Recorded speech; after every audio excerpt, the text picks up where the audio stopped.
Good evening student.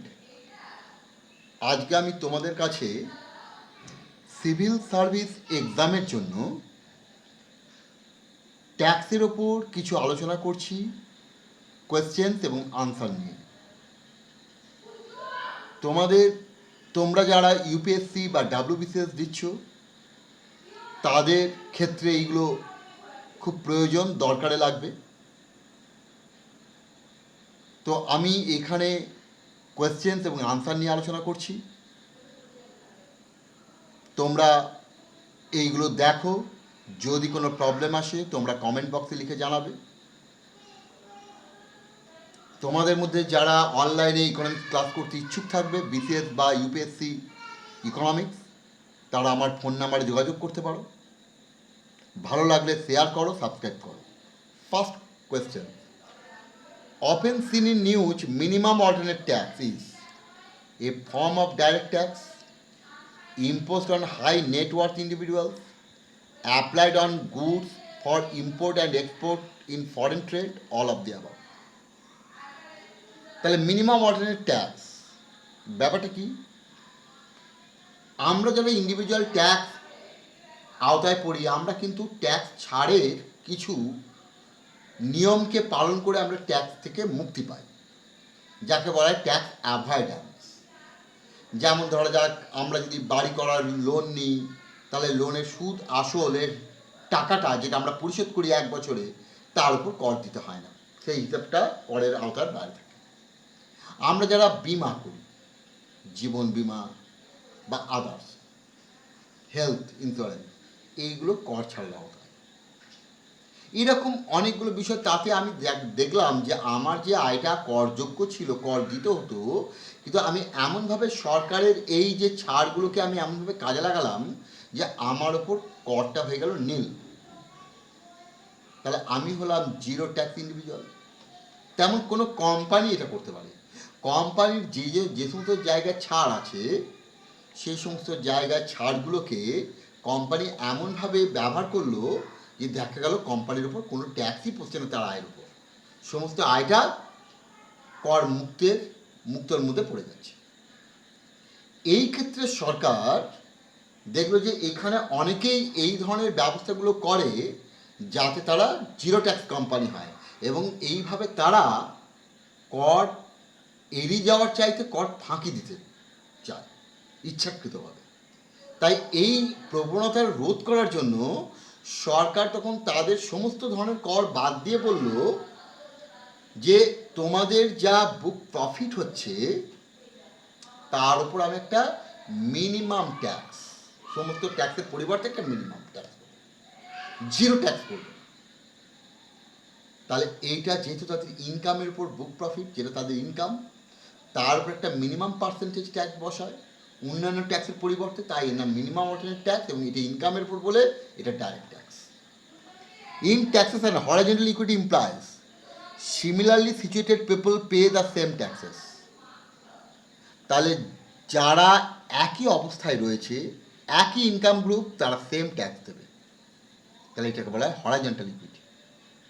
Which of this taxation system is most closely related to what India follows?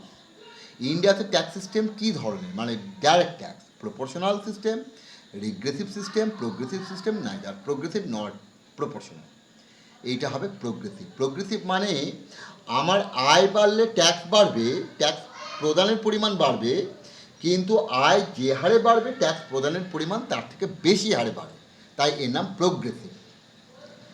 A tax is buoyant, A tax is buoyant when tax revenue collection registers a steady annual rise irrespective of other economic changes.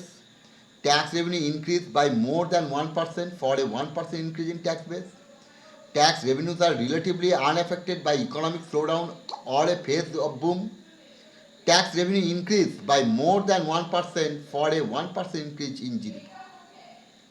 Tax buoyancyটা efficiency, অর্থাৎ tax রেভিনিউর যে efficiency এবং responsiveness, এই জায়গাটাকে দেখায়। অর্থাৎ আমাদের যে ট্যাক্স মোবিলাইজেশনটা কতটা এফিসিয়েন্ট,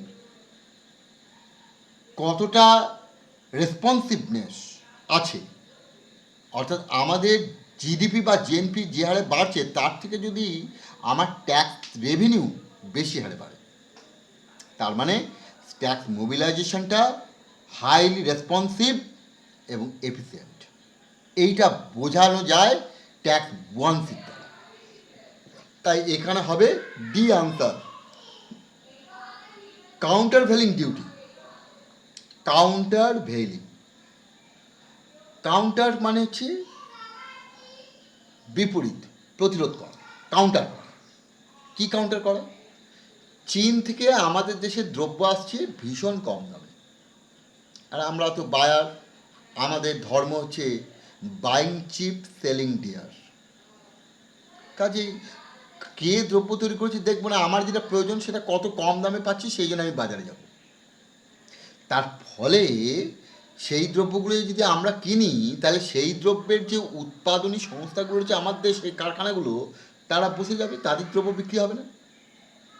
কারণ বিদেশ থেকে ইম্পোর্ট দ্রব্যের উপরে এতটা বেশি সাবসিডি রয়েছে যে সাবসিডির জন্য আমাদের দেশের এই ইম্পোর্ট দ্রব্যের দাম ভীষণ কম, তার ফলে আমার দেশের দ্রব্য বিক্রি হচ্ছে না।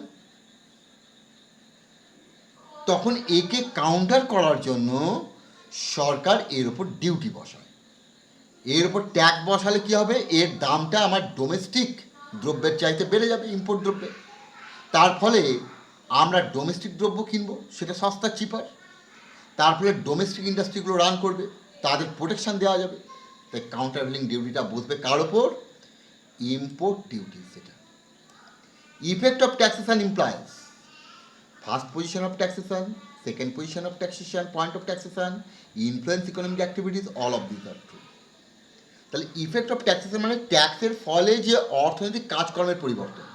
যেমন ধরো যে ট্যাক্স বসার ফলে আমার সেভিংস প্যাটার্ন চেঞ্জ হয়ে গেল, আমার এক্সপেন্ডিচার প্যাটার্নটা চেঞ্জ হয়ে গেল, আমার ওয়ার্কিং প্যাটার্নটা চেঞ্জ হয়ে গেল। তাহলে এটার ইকোনমিক অ্যাক্টিভিটিসকে প্রভাবিত করে বলে এটাকে বলা হয় ইফেক্ট অফ ট্যাক্সেশন। তাহলে সেটা কোনটা হবে? Influence economic activities. Product tax and production tax. Product tax and production tax আর product tax is after production and production tax is before production. তাহলে product tax and production tax পার্থক্যটা কি?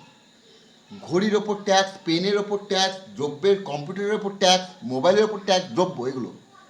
তাহলে এইগুলো উৎপাদন হয়ে যাওয়ার পর বাজারে আসার সময় এদের ওপর সরকার ট্যাক্স বসায়, এটা হচ্ছে প্রোডাক্ট ট্যাক্স। উৎপাদন করার সময় এক্সাইজ ডিউটি একটা ট্যাক্স, বিক্রির সময় সেলস ট্যাক্স একটা ট্যাক্স, এটা প্রোডাক্টের উপর হয়। আর প্রোডাকশান, আমি একটা কারখানা করছি, কারখানাতে আমি উৎপাদন করব, তার জন্য আমি লাইসেন্স, তা লাইসেন্স ফি আমায় দিতে হবে। তা লাইসেন্স ফি হচ্ছে আমার কাছে এক ধরনের ট্যাক্স। আমি যে জমিটা নিয়েছি বা বাড়িটা নিয়েছি তার জন্য আমি ওখানে কাজ করার জন্য আমাকে পৌরসভাকে, লোকাল সেলফ গভর্নমেন্টকে একটা ট্যাক্স প্রদান করতে হবে। কিন্তু আমি এখনও দ্রব্যটার উৎপাদন শুরুই করিনি, জাস্ট আমি ব্যবস্থা নিচ্ছি। তাহলে এই যে উৎপাদনী ব্যবস্থা নেওয়ার সময়কালে যে সমস্ত পেমেন্টসগুলো আমাদের করতে হয় সরকারকে, তাকে বলা হয় প্রোডাকশন ট্যাক্স। তাহলে এটা হচ্ছে প্রোডাক্ট শুরু হওয়ার আগে, before. Product tax is on output, পরিষ্কার দ্রব্যের উপর, আর production tax is on service, মানে আমি দ্রব্যের উৎপাদন করব, তার জন্য আমার লাইসেন্স দিয়ে দেওয়া, আমাকে সাহায্য করা সার্ভিস, যে হ্যাঁ তুমি চালু করো। আমার ঋণের ওপর যে আমার কর ছাড়, সেটা আমি পেয়ে গেলাম, ঋণ নিয়েছি, তাহলে সেটা আওতায় চলে এলাম, কিন্তু আমি উৎপাদন শুরু করিনি। তাহলে এগুলো হচ্ছে একটা সার্ভিস।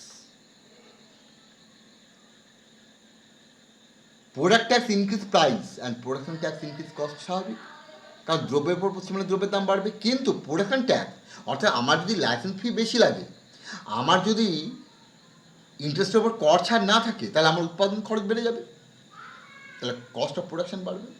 তাই এখানে আনসার হবে all of this are true.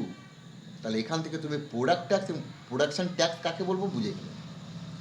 Progressive tax impose on the ground of equity and justice, equality and justice, welfare and justice.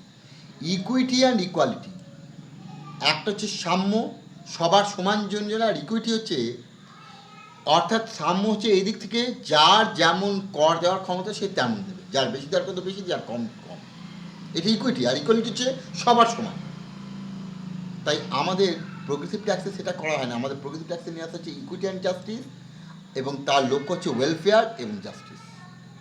তাই এখানে আনসার হবে 1 and 3. Impact of taxation means imposition of tax, bear the burden of tax, shifting the tax, none of this. তাহলে imposition of tax মানে হচ্ছে, impact of tax মানে imposition, first point of tax যার উপর কাজ করে, প্রথম যার উপর কর আরোপ করে সরকার, সেটা হচ্ছে ইম্পোজিশন, মানে কর আরোপকে বলা হয় ইম্পোজিশন। সাইলেন্ট রবারি কাকে বলবো? অর্থাৎ ডাকাতি মানে তারা আমাদের কাছ থেকে অর্থ সম্পদ সব ছিনিয়ে নেয়। তাই ট্যাক্স যেন আমাদের অর্থ বা সম্পদকে ছিনিয়ে নিচ্ছে, তাই সাইলেন্ট রবারি বলতে বোঝা যায় ট্যাক্সেশন, কারণ এটা নীরবে হয়, কারণ এটার জন্য কোনো হইচই, কোনো প্রতিবাদ বাদানুবাদ এইসবের কোনো ব্যাপার নেই। তাই সাইলেন্ট রবারি হলো ট্যাক্সেশন। আশা করি তোমাদের এই প্রশ্ন এবং তার উত্তরগুলো হেল্প করবে তোমাদের প্রিপারেশানে। যদি তোমরা এর বাইরে আরও কিছু জানতে চাও, তার প্রশ্ন তোমরা লিখে পাঠাও। যদি আবার বলছি, যদি তোমাদের ইকোনমিক্স ক্লাসের দরকার পড়ে, তাহলে আমার অনলাইন ক্লাসে তোমরা জয়েন করতে পারো।